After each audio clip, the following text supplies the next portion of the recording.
Hi everyone, I'm Marie, life coach here. Quick video. I don't know why I'm going to do this, but it's just how I'm feeling right now. I really wanted to ask the question, and I'd love to hear your comments back. If you had the chance and you set up your own company and that company was profitable, would you put people before profit or the other way around?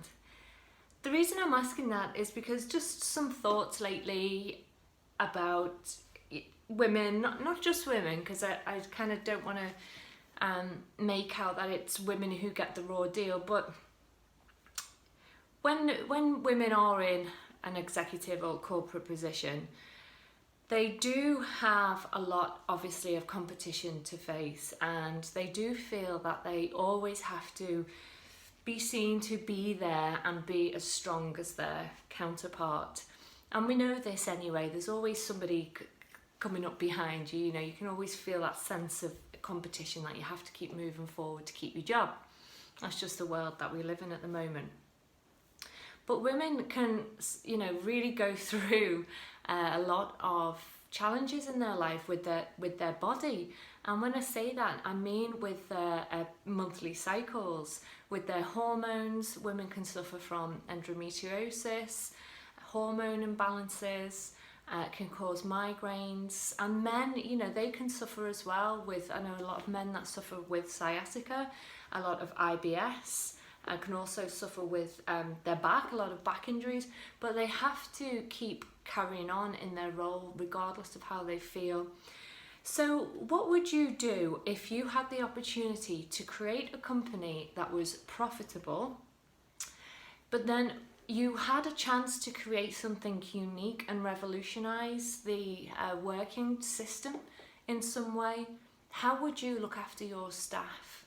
For me, the way I feel at the moment and the way things may be heading, the changes I would like to see is that the staff don't just become the workforce. They become part of a community in the company, whereby the company owner recognises that the staff are human beings. They're not just a number or there to make money.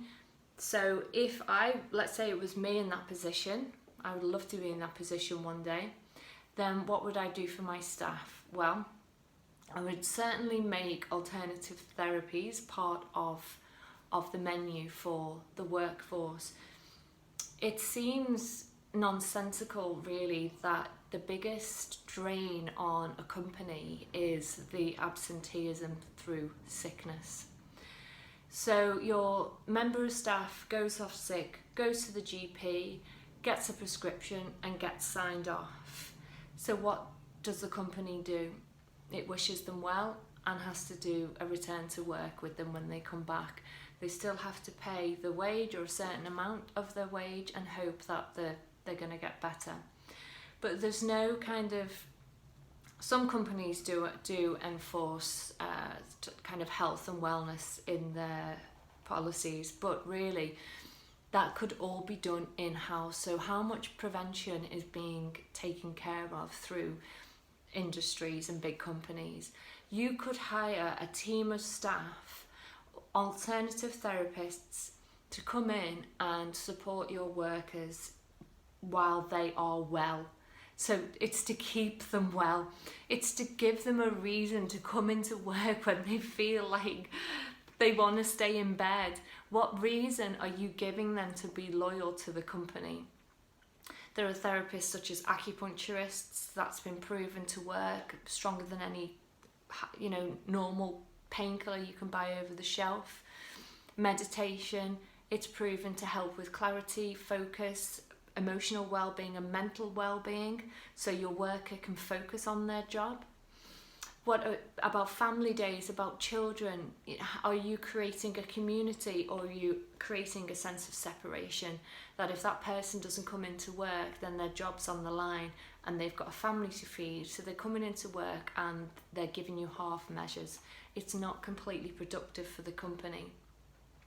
Women, they suffer with, I can just imagine high-end executive women suffering from endometriosis, it could cause fertility issues, it could cause miscarriage. If they were in a senior position where they could not take time off, they would just have to go in and face it. This is the same for men if they've had bereavement or loss or anything like that at home.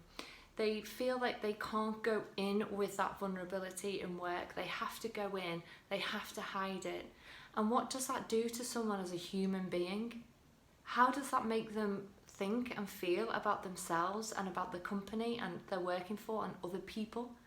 It just keeps you in that habitual pattern of trying to hide your feelings and being ashamed of your vulnerability, and maybe feeling a sense of shame to the challenges and crisis that you might actually be going through.